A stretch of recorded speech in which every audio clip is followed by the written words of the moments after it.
अस्सलाम वालेकुम viewers. Operating system के आज के लेक्चर में हम डिस्कस करने जा रहे हैं बैंकर्स एल्गोरिदम, जो कि बहुत ज़्यादा इंपॉर्टेंट टॉपिक है एंड डेडलॉक से रिलेटेड। हम यहाँ पे डिस्कस करते हैं डेडलॉक अवॉइडेंस एल्गोरिदम, और इसके अंदर दो एल्गोरिदम्स होते हैं, एक रिसोर्स एलोकेशन ग्राफ और दूसरा बैंकर्स एल्गोरिदम। बैंकर्स एल्गोरिदम हम तब यूज़ करते हैं जब हमारे पास रिसोर्स के अंदर मल्टीपल इंस्टांसेस हों। जब एक रिसोर्स के अंदर एक से ज़्यादा इंस्टांसेस हों तो हम बैंकर्स एल्गोरिदम को प्रेफर करते हैं। तो आज हमने यही डिस्कस करना है, आइए डिस्कस करते हैं। यहाँ पे देखें हमारे पास 5 प्रोसेसेस हैं, P0, P1, P2, P3, P4, 5 processes हैं और 3 रिसोर्स टाइप्स हैं। रिसोर्स टाइप्स कौन कौन सी हैं?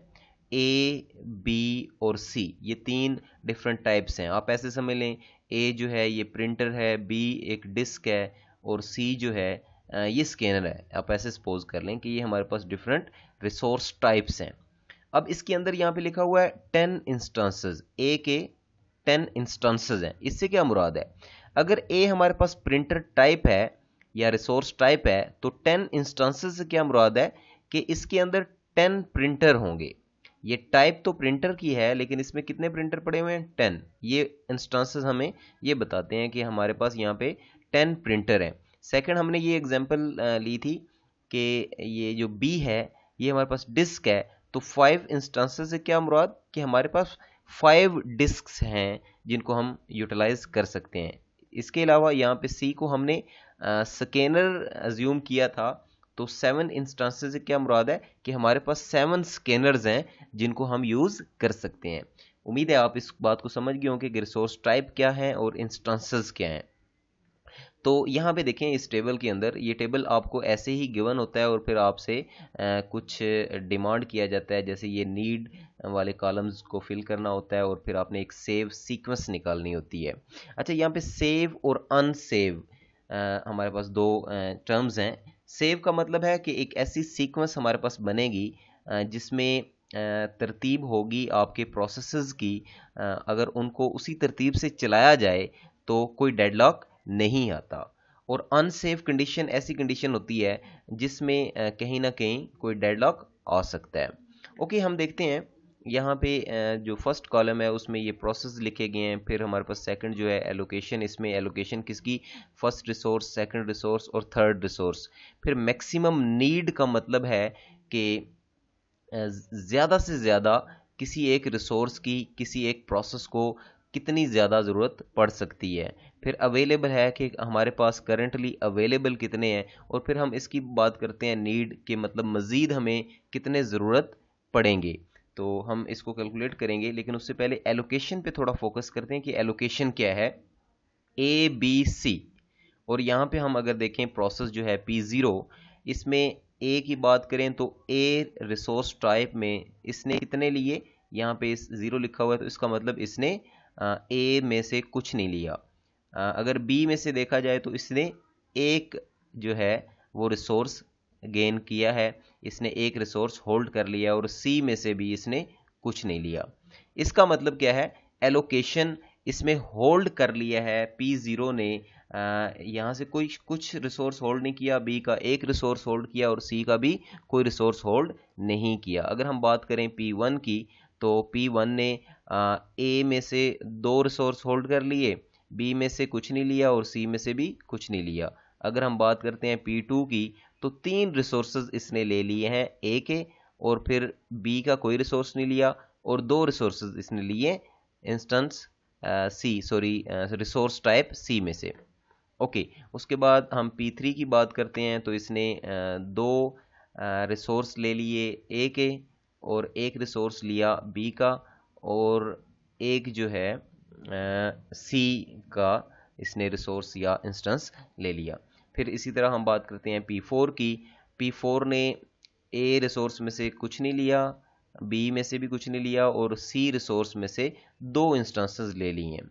अब अगर हम देखें कि ए के सारे इंस्टांसेस जो थे टोटल थे 10, तो 10 में से यूज़ कितने हो गए? यहाँ पे 2 + 3 5 + 2 7। इसका मतलब ए के यहाँ पे डिफरेंट प्रोसेस ने थोड़े थोड़े रिसोर्स लिए, थोड़े थोड़े इंस्टांसेस लिए, तो टोटल कितने यूज हो गए 7, बाकी कितने बचते हैं 3। बस ये अपने माइंड में रखिएगा कि 10 में से 7 अगर निकाल लें तो 3 बचता है। अब बी के लिए भी देख लेते हैं, बी में 1 2, अब बी के लिए कितने रिसोर्सेज गए हैं 2, यहाँ पे 5 थे तो बाकी कितने बच गए 3, 5 में से 2 गए 3 बच गए। सी जो हमारे पास एक रिसोर्स टाइप है उसमें 7 इंस्टांसेस थे और 7 में से यूज कितने हो गए 2 3 4 और 5 इंस्टांसेस जो हैं वो सी के भी यूज हो गए हैं। और आप देख सकते हैं कि बाकी यहाँ पे 7 में से कितने बचते हैं 2। तो अब थोड़ी देर के लिए मैं यहाँ पे एलोकेशन के बाद आ जाता हूँ अवेलेबल पे। एलोकेशन का मतलब है कितने रिसोर्सेज या कितने इंस्टांसेस जो हैं किसी प्रोसेस ने होल्ड कर लिए हैं। हर प्रोसेस के सामने लिख दिया गया कि किसने कितने होल्ड किए हुए हैं। ये एलोकेशन कॉलम के अंदर हम एक्सप्लेन कर रहे हैं। उसके बाद अवेलेबल का मतलब क्या है कि आप बाकी कितने इंस्टांसेस बाकी बच गए हैं, कितने रह गए हैं। तो हमने यहाँ पे हिसाब लगा लिया था कि अगर 7 यूज़ हो गए हैं तो इसमें से 3 बच गए हैं। तो ये देखें ए के अंदर 3 लिखा गया है। और अगर बी में से बी के 5 में से 2 यूज़ हो गए हैं तो इसके भी 3 रह गए हैं। और सी के जो 7 थे, 7 में से अगर 5 यूज़ हो गए हैं तो बाकी 2 रह गए हैं। ये आपके पास कॉलम गिवन था, मतलब यहाँ पे ये जो 3 3 2 ये इंफॉर्मेशन इन कॉलम्स के अंदर गिवन है। अगर ये गिवन ना हो तो आप ऐसे निकाल सकते हैं जैसे मैंने आपको अभी समझा दिया कि यहाँ पे टोटल इंस्टांसेस हैं उनमें से जितने यूज़ हो गए हैं बाकी आप निकाल सकते हैं कि कितने अवेलेबल हैं। होप सो आप अवेलेबल को कैलकुलेट करना समझ गए होंगे। अब हम बात करते हैं मैक्सिमम नीड की। ये मैक्सिमम नीड का मतलब क्या है कि एक प्रोसेस जब एग्जीक्यूट होता है तो अपने एग्जीक्यूशन के दौरान उसको ज़्यादा से ज़्यादा कितने रिसोर्सेज की ज़रूरत पड़ सकती है। तो ये लिखा हुआ है मैक्सिमम नीड। हमारे पास जो प्रोसेस P0 है इसको मैक्सिमम 7 इंस्टेंसेस ऑफ A की ज़रूरत पड़ सकती है और मैक्सिमम 5 इंस्टेंसेस ऑफ B की ज़रूरत पड़ सकती है और मैक्सिमम 3 इंस्टेंसेस ऑफ C की ज़रूरत पड़ सकती है। इसी तरह बाकी P1 P2 P3 P4 के लिए भी ये इंफॉर्मेशन गिवन है कि किसको ज़्यादा से ज़्यादा कितनी ज़रूरत पड़ सकती है अपनी एग्जीक्यूशन के दौरान। तो अब हमने बात करनी है ये नीड की कि मज़ीद ज़रूरत कितनी है। ये मज़ीद ज़रूरत से क्या मुराद है कि कुछ तो एलोकेशन हो चुकी है, कुछ तो रिसोर्स इनको मिल चुके हैं, कुछ इंस्टांसेस इनको मिल चुके हैं और मैक्सिमम इतने इनको चाहिए थे। अब मैक्सिमम से अगर हम एलोकेटेड को निकाल लें तो बाकी जो नीड बचती है वो हम निकाल सकते हैं। वो हमारे लिए निकालना मुश्किल नहीं है। जैसे मैं कहूँ कि 7 में से 0 निकालें तो ये बचता है 7, 5 में से 1 निकालें तो ये बचता है 4 और इसी तरह 3 में से 0 निकालें तो ये बचता है 3। ये हम क्या निकाल रहे हैं, मजीद कितनी ज़रूरत पड़ सकती है, नीड मतलब फर्दर कितनी नीड हो सकती है। कुछ ऑलरेडी एलोकेटेड हैं और मैक्सिमम इतनी इनको ज़रूरत पड़नी थी। जो ऑलरेडी एलोकेटेड हैं उनको अगर निकाल दिया जाए मैक्सिमम से तो हमारे पास रिमेनिंग नीड आ जाती है। यहाँ पे 3 में से 2 निकालें तो 1 आता है, ये मैं 1 लिख रहा हूँ। 2 में से 0 तो ये 2 ही रहा, नेक्स्ट भी हमारे पास 2 ही आएगा।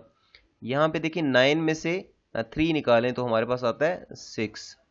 उसके बाद 0 में से 0 निकालें तो 0, 2 में से 2 निकालें तो 0। उसके बाद हमारे पास ये 2 2 2 है, इसमें से 2 निकाला 0 आ गया, यहाँ पे 1, यहाँ पे भी 1 आ जाएगा। फिर ये 4 है, 4 में से 0 निकाला, 3 में से 0 निकाला, 3 में से 2 निकाला तो यहाँ पे क्या आएगा 4, यहाँ पे क्या आएगा 3 और यहाँ पे क्या आएगा 1। तो ये हमारे पास नीड कॉलम इस तरह से हम कैलकुलेट कर सकते हैं। अब फर्दर हमने क्या करना है, अब हमने सेफ सीक्वेंस निकालनी है जो आपको यहाँ पे नज़र आ रहा है।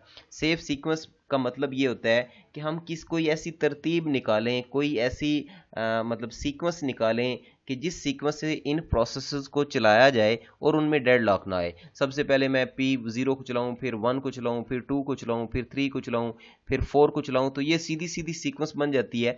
लेकिन इसमें डेड लॉक आ सकता है या इस तरह से ये एग्जीक्यूशन पॉसिबल नहीं हो सकती। तो हमें एक ऐसी तरतीब निकालनी है जिसमें कोई डेड लॉक ना आए। ये सेव सीक्वेंस एक हो सकती है, एक से ज़्यादा भी हो सकती हैं। आप कोई भी एक सेव सीक्वेंस अगर निकाल लेते हैं तो इसका मतलब है कि उसमें डेडलॉक नहीं आएगा। ये ज़रूरी नहीं कि आपकी सेव सीक्वेंस और दूसरे बंदे की सेव सीक्वेंस सेम हो, डिफरेंट हो सकती है, लेकिन अगर एक भी आप सेव सीक्वेंस निकाल लेते हैं तो इसका मतलब है कि आपको सोल्यूशन मिल गया है, उसमें अब डेडलॉक नहीं आएगा।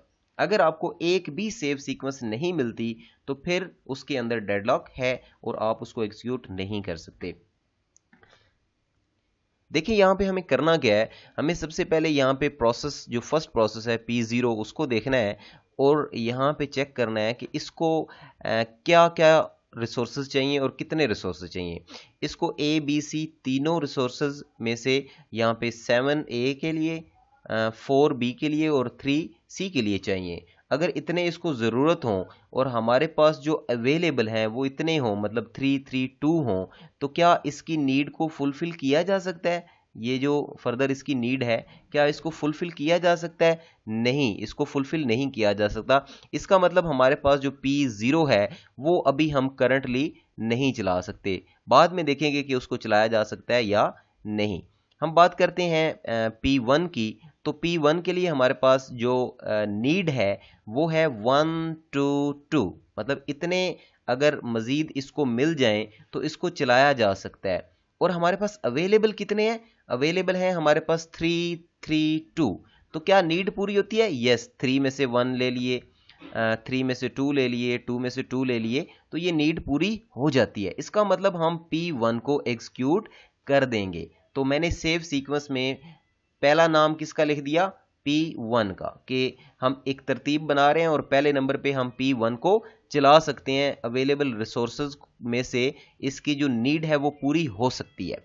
ओके, यहाँ पे एक और काम करना है कि जब ये एग्जीक्यूट हो गया, जब ये चल गया, तो इसने ये रिसोर्सेज कुछ यूज़ कर लिए यहाँ पे जो थे, लेकिन ये रिसोर्सेज यूज़ करने के बाद जब ये चल चुका होगा तो ये अपने पुराने रिसोर्सेज भी वापस कर देगा जो कि इसको ऑलरेडी एलोकेटेड थे। इसको ऑलरेडी एलोकेटेड रिसोर्सेज यहाँ पे लिखे हुए हैं 2 0 0। इसका मतलब ये वापस कर देगा, ये 2 भी वापस कर देगा। यहाँ पे 0 0 है, ये तो कुछ भी वापस नहीं करेगा क्योंकि है ही नहीं। तो यहाँ पे जो A के लिए इसने 2 रिसोर्सेज लिए हुए हैं, ये इनको वापस कर देगा। ऑलरेडी देखें A में कितने रहते थे? 3। जब ये फ्री हो जाएगा, ये P1 जो है ये फ्री हो जाएगा, तो ये 3 की जगह हम लिख सकते हैं 5। ये 5 कैसे लिखा? 3 ये था और 2 यहाँ से वापस हुए तो ये बन गए 5, और यहाँ पे तो 3 रहेगा क्योंकि इस 0 से कोई फ़र्क नहीं पड़ेगा। इसी तरह यहाँ पे 2 रहेगा क्योंकि इस 0 से भी कोई फ़र्क नहीं पड़ेगा। तो अभी हम देख सकते हैं कि अब हमारे पास अवेलेबल रिसोर्सेज कितने हैं। ये 5A के लिए हैं, 3B के लिए हैं और 2C के लिए हैं। ये हमारे पास डिफरेंट इंस्टेंसेस अवेलेबल हैं। अब इनको हम फर्दर यूज़ कर सकते हैं। अब देखें, आपका ये जो P1 था ये तो निकल गया। अब हम देखेंगे P2। आपने इसी तरतीब में चलते रहना है, आपने जंप लगा के ऊपर नहीं चले जाना कि अब हम उसको चला लें। आपने एक तरतीब में सबको कंप्लीट करना है और फिर स्टार्ट में आना है। ओके, P2 की बात करते हैं। P2 के लिए यहाँ पे हम देखेंगे कि P2 में हमें चाहिए 600। तो क्या हम P2 को चला सकते हैं? इसको नीड है 600 की और अवेलेबल है 532। ये B और C तो नीड पूरी कर रहे हैं, लेकिन A जो है उसमें एक रिसोर्स कम है, हम उसकी नीड पूरी नहीं कर सकते, इसलिए हम P2 को एग्जीक्यूट नहीं करेंगे। हम बात करते हैं P3 की, और इसके रिसोर्सेज देखें जो नीड है इसको 011। इसको फर्दर कितनी नीड है? 011 की, और हमारे पास अवेलेबल कितने हैं? 532। तो इसका मतलब हम इसको भी एग्जीक्यूट कर सकते हैं। इसको एग्जीक्यूट किया मैंने यहाँ पे सेव सीक्वेंस में सेकंड नंबर पे लिख लिया P3, क्योंकि अब इसने एग्जीक्यूट होना है। ओके, ये जब मैंने लिख लिया तो अब आप बता सकते हैं कि यहाँ पे जो P3 है ये एग्जीक्यूट होने के बाद कितने रिसोर्स वापस करेगा। ये 5 है तो 5 में 2 ऐड करने पे ये 7 आ जाएगा। 3 है तो 3 में ये 1 ऐड करने से 4 आ जाएगा, और ये 2 है तो 2 में 1 ऐड करने से ये 3 आ जाएगा। ये अब रिसोर्सेज अवेलेबल हैं जो कि P3 ने यहाँ पे पहले कुछ होल्ड किए हुए थे, ये भी इसने रिटर्न कर दिए क्योंकि ये कंप्लीट हो चुका है। ओके, उसके बाद हम देखेंगे P4 जो है क्या ये एग्जीक्यूट हो सकता है? P4 को एग्जीक्यूट होने के लिए 4 3 1 ये रिसोर्सेज चाहिए, मतलब A रिसोर्स के 4 इंस्टेंसेस चाहिए, B रिसोर्स के 3 इंस्टेंसेस चाहिए, C रिसोर्स का 1 इंस्टेंस चाहिए। और हमारे पास अवेलेबल कितने हैं? A के 7 इंस्टेंसेस अवेलेबल हैं, रिसोर्स B के 4 इंस्टेंसेस अवेलेबल हैं और रिसोर्स C के 3 इंस्टेंसेस अवेलेबल हैं। तो ये इजीली फुलफिल हो सकती है यहाँ पे नीड, तो हम इसको भी एग्जीक्यूट कर देंगे। और यहाँ पे मैंने सेव सीक्वेंस में इसका नाम भी लिख लिया कि अब हमारे पास P4 जो है वो एग्जीक्यूट हो गया और कॉमा लगा दिया मैंने। ओके, अब आप बता सकते हैं कि ये कितने रिसोर्सेज वापस करेगा। यहाँ पे तो 0 0 और फिर 2 हैं, तो हम लिख देंगे 7, उसके बाद लिख देंगे 4 और यहाँ पे लिख देंगे 5। उम्मीद है आप इस पॉइंट को समझ गए होंगे कि ये रिसोर्स कैसे वापस आ रहे हैं। ओके, उसके बाद आप देख सकते हैं कि हमारे पास 2 प्रोसेस रह गए हैं जिनको अभी एग्जीक्यूट होना था। पहले हमने देखा था P0 को, वो एग्जीक्यूट नहीं हो रहा था क्योंकि उसकी नीड फुलफिल नहीं हो रही थी। फिर हमने P2 को भी स्किप कर दिया, उसकी भी नीड फुलफिल नहीं हो रही थी उस टाइम पे। तो अब हम अगेन इनको देखेंगे, लेकिन उसी सीक्वेंस में देखेंगे, स्टार्ट से एंड की तरफ मूव करेंगे और जो भी रहते हैं उनको कंप्लीट करने की कोशिश करेंगे। तो सबसे पहले हम बात करते हैं P0 की और चेक करते हैं कि इसको कितने रिसोर्सेज चाहिए। इसको 7 4 और 3 चाहिए और यहाँ पे देखें 7 4 और 5 पड़े हुए हैं ये अवेलेबल में, तो इसका मतलब ये नीड पूरी हो जाती है। तो हम इसको भी एग्जीक्यूट कर देंगे और एग्जीक्यूट करने पे यहाँ पे मैं एक तो काम करूँगा कि सीक्वेंस के अंदर इसका नाम लिख दूंगा P0 और दूसरा ये है कि इसके जो रिसोर्सेज हैं वो रिटर्न करवा दूंगा। यहाँ पे 7 आ गया, उसके बाद यहाँ पे ये वाला एक जो है इसमें ऐड होके 5 हो गया, उसके बाद तो 0 है तो 0 तो ऐड नहीं होना, तो ये 5 का 5 रह गया। अब हमारे पास यहाँ पे देखें तो एक प्रोसेस बचता है और वो कौन सा है? P2। अब चेक करते हैं कि इसकी नीड क्या है। नीड है 600 और अवेलेबल कितने हैं? 755, तो बहुत ज़्यादा अवेलेबल है, आराम से इसकी नीड पूरी हो सकती है। तो हम इसको भी एग्जीक्यूट करवा देंगे और लास्ट में हमने यहाँ पे लिख दिया P2 और ये आपको यहाँ पे एंगल ब्रैकेट्स नज़र आ रही होंगी, मैंने ऑलरेडी लगा दी थी। ये आपने इस तरह लिखना है तो ये हमारे पास सेफ सीक्वेंस आ जाती है। अब ये देखें ये भी एग्जीक्यूट हो गया। एग्जीक्यूट होने के बाद इसने भी अपने रिसोर्सेज वापस कर देने हैं। यहाँ पे 3 वापस करे, 7 में 3 ऐड करें तो आता है 10 और यहाँ से 0 है तो 5 में यहाँ पे 0 है तो 5 में ऐड किया 0 तो ये 0 ही आएगा और उसके बाद 5 में यहाँ से 2 ऐड किया तो ये 7 आ जाता है।